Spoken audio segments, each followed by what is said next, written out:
Isang mapagpala at mabiyayang araw po sa ating lahat. Welcome back po dito sa ating YouTube channel at Facebook page. Ako po ang inyong lingkod, Tagapanood TV. Ngayong araw mga tagapanood, pag-usapan po natin to na tila ba inaamin na ni BBM at ng gabinete niya na guilty sila sa pag-aresto o illegal na pag-aresto kay Tatay Digong Duterte. Kasi dito sa video na to, ayaw nila na umatin Ayaw na po nila. Nagpadala na po sila ng sulat na hindi po sila aatin sa ikalawang hearing ng Senado kaugnay po sa illegal na pag-aresto kay Tatay Digong Duterte. So nangangahulugan lamang yan na ayaw na nilang sagutin kasi nung una pa lang talagang gisang-gisa na po sila Kasi pag umatin po sila dyan mga tagapanood, ang nakikita ko lang po talaga ay luluwa na yung katotohanan mismo sa bibig nila. Kasi hindi, yung unang hearing, kung nakita nyo po yun mga tagapanood, grabe po kung pagtakpan nila yung kasinungalingan na ginagawa nila. Pero nasusupalpal po sila doon sa ipinapakitang video nila Senator Amy Marcos at Jinggoy Estrada. So ngayon mga tagapanood, ano man ang sasabihin nilang kasinungalingan, masusupalpal ulit yan sila. Panigurado yan, masusupalpal ulit yan sila doon sa mga video na ipapakita rin. Siyempre kung yung una may video, pangalawa ngayon panigurado may mga video pa rin yan. Kasi sila rin po may kasalanan nagpa-interview agad sila sa media, nakala nila tagumpay po yung ginagawa nila, lumabas na sablay po pala sila. Ngayon nasa na po sila, nagtatago na. Dapat kung ako po kay Senator Amy Marcos, kung gusto niya pong kabiliban lalo siya ng mga tao at makuha niya yung tiwala ng sambayanang Pilipino, etong mga hindi aaten sa Senate hearing na gaganapin ngayong araw po yata yan mga tagapanood dapat ipakontempt niya yan, ipakulong po nila katulad ng ginagawa ng Tricom, ng Quadcom. Pag di ka umaten, papakontempt ka namin, papakulong ka namin. Ganun po dapat, di ba? Pag ganun po yung ginawa na Senator Amy, sigurado po ako lahat po talaga ng Pilipino na gustuhan ng katarungan mapupunta po sa kanya lahat yan. Sigurado po yan mga tagapanood. Dahil ang hangad lang naman ng sambayan ng Pilipino is makuha yung justisya, makuha yung katotohanan sa ginawa nila. Hindi na po ito usapin mga tagapanood kung may kasalanan ba o wala si Tatay Digong Duterte. Di ba? Pinag-uusapan na po dito yung pagsuko ng soberenya natin, yung pagsuko natin sa kapwa nating Pilipino sa mga banyaga na wala namang karapatan dito sa ating bansa. Kaya naman ito na po yung video at bigyan na po natin ng reaction mga tagapanood. Tila pinatunayan lang ng mga bata ni BBM ng kanyang kabinete na tila sila ay guilty sa di umano iligal na pagkakaaresto kay dating Pangulong Duterte at dalhin siya sa The Hague, Netherlands. Dahil inanunsyo ni Lucas Bersamin na hindi nga daw dadalo ang mga opisyal ng gabinete sa pagdinig ng Senado sa Huwebes hinggil sa pag-aresto kay dating Pangulong Duterte. Batay ito sa liham na Executive Secretary Lucas Bersamin na may petsang March 31 na ipinadala kay Senator Amy Marcos at Senate President Chis Escudero. At bakit? Sunog na ba kayo sa mga katanungan? Ayon sa liham ni Lucas Bersamin, Mr. Senate President and Senator Marcos, we respectfully write to you regarding the public hearings to be conducted by the Senate Committee on Foreign Relations. In the hearing held by the Senate Committee on Foreign Relations on March 20, 2025, officials from various government agencies dutifully attended the same, sincerely answered all the questions to the best of their knowledge, and candidly provided all information elicited by the Senate Committee members. Given the extensive disclosure made, we believe that further participation may no longer be necessary at this time, especially considering that the Honorable Chairperson has publicly relayed her comprehensive findings thereon. We reiterate our position on the extent of executive privilege in these proceedings, which we detailed in our letter of March 20, 2025. We believe that all matters not covered by executive privilege have already been extensively discussed. Moreover, as the Senate is aware, there are 4 petitions filed and currently pending within the Supreme Court involving the arrest and surrender of former President Rodrigo Roa Duterte, which are closely intertwined with the agenda items being deliberated in the hearings of the Senate Committee on Foreign Relations. Accordingly, further discussions on the matters in the agenda of the hearings may constitute violation of the sub judice rule, which could unduly influence the ongoing proceedings. In light of these considerations, we must respectfully decline the invitation to attend the hearing.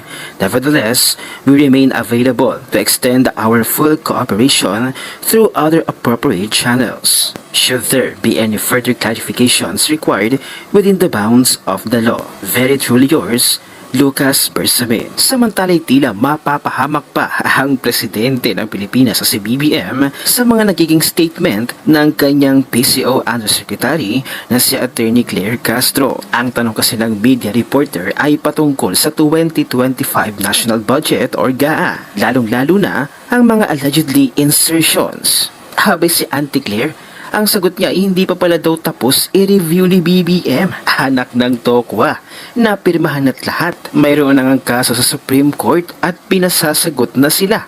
Abay nire-review pa rin pala, ganito kabobo, itong si Claire Castro. Panoorin natin ang buong video. Well, dun sa sulat, 'di ba, na pinaabot nila, confirm nga doon na hindi nga po sila aatin doon sa Senate hearing. Ayun, hindi naman natin sila mapipilit mga tagapanood kung ayaw nilang umaten. Ito nga lang po ang tanong sa kanila, mga tagapanood. Kung malakas ang loob ninyo na humarap doon sa ginawa ninyong illegal na pag-aresto kay Tatay Digong Duterte, 'di ba? Kung talagang tingin po nitong mga to, naniniwala sila na tama yung ginawa nila. Bakit ngayon ayaw nyong umatin sa hearing? Ayaw nyong ipaliwanag doon na tama kayo at mali yung sambayan ng Pilipino sa paniniwala nilang illegal yung pag-aresto nyo kay Tatay Digong Duterte. Hindi po ba mga tagapanood? Kasi kung malakas ang loob ninyo at tiwalang-tiwala po kayo na nasa tama kayo at tama yung ginawa ninyong pag-aresto kay Tatay Digong Duterte at pagpapadala sa The Hague, Netherlands para doon litisin, dapat malakas din ang loob ninyong humarap doon sa hearing para maipaliwanag nyo yung katotohanan at panindigan nyo yung sinasabi nyong na katotohanan yung ginawa ninyo at tama yung ginawa ninyo kay Tatay Digong Duterte. Hindi po ba mga tagapanood? Kasi tingin nila tama sila eh. Tingin po nila na naaayon sa batas yung ginawa nila. Dapat malakas loob din silang umatin doon sa hearing para magkaalaman na, magkalabasan na ng katotohanan kung sino ba talaga ang nagsasabi ng totoo. 'Di ba? Kayang-kaya nilang sabihin yung buong katotohanan doon kasi kung wala kang tinatago, haharapin mo 'yan. Kahit bali-balik ta rin man yung tanong sa'yo, hindi ka magkakamali kasi alam mong tama ka o may tama lang talaga sila. Kaya mga sir, ito lang yung tanong dyan mga sir eh. May pinagtatakpan po ba kayo o may itinatago kayong ayaw nyong sabihin sa sambayan ng Pilipino? Takot po ba kayo mga sir na mabunyag kung sino talaga ang utak, yung ulo ng plano na yan? Dahil sa sinabi nga ni Tore, matagal ng plano yan bago pa lang siya umeksena, nakaplano na yan. 'Di ba? Hinintayin nyo lang po yung pagkakataon para ma-execute yung matagal na plano na yan. So ibig sabihin yung matagal ng pinlano yan, may nagplano yan. Yun ang gustong malaman. Pinagtatakpan po ba ninyo yun kaya ayaw nyong umatin sa hearing? Tanong lang naman, mga sir. So follow up lang po ma'am. Sa mga contentious issues po dito sa 2025 GAA, ito nga pong allegedly ay insertions ng AKAP. Kukumustahin lang po sana namin ang update doon po sa ginagawang review ng Malacanang, doon po sa mga allegedly mga insertions ng bicameral conference. Sa nakaraang 2025 po? 2025 po. Hindi po kasi privy or hindi po responsibilidad ng executive makialam kung ano po ang nagawa sa BICAM. Tayo po ang Presidente siya eh. ang pagtutuunan lamang po talaga ng pansin ng executive ay ang enrolled bill.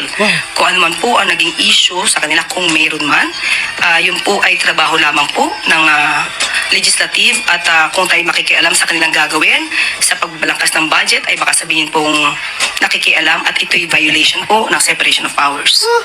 So ano po yung ginawa ng Malacanang very recently po na pagkatapos pong mapirmahan yung GAA, adjustments ng kung ilang May mga adjustment na ginawa. millions from one department lilipat sa kabilang department, paano po yun? Nire-review lamang po iyon para po sa pag-spend po ng budget. O, tapos na po. Dahil may mga cut to. Araw-araw pa po para as of the moment, ang pagkakaalam ko po ay nagkaroon ng mga review. Tatanungin ko po kung natapos na po ang kanilang pagre-review. Hingi po kami update. Thank you. Opo, salamat po. Mag-update ka, Claire. Anong hindi pwedeng mangialam? Pwedeng mangialam ang executive. Pwedeng mangialam si Mr. President.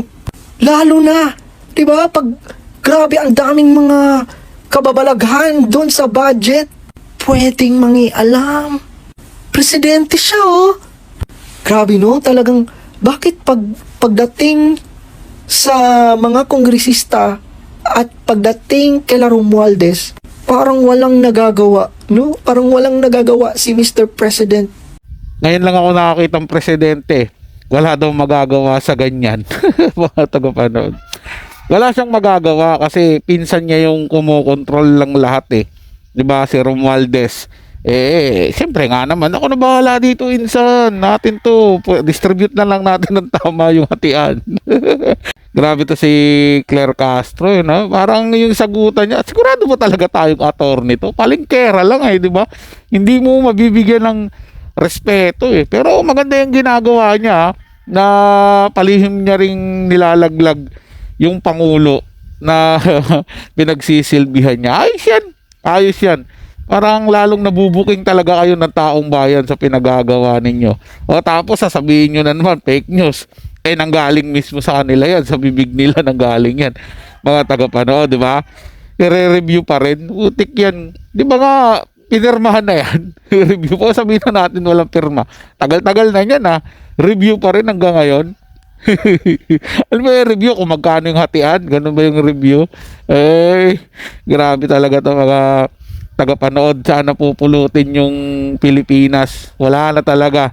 Imbis na paangat, parang lalo tayong nalulugmok sa kahirapan at kawalan. Palagi lang po tatandaan, lalong-lalo na po ng mga tansong talangka dyan at ng mga kakampon. Ito'y komento at opinion lang, wala pong personalan. At lagi din po ninyong tatandaan, lalong-lalo na po ulit sa mga tansong talangka dyan at sa mga kakampon na kahit anong gawin yung paninira sa mga Duterte, still Duterte pa rin hanggang sa dulo. Maraming salamat po sa inyong panonood at ingat po kayo palagi.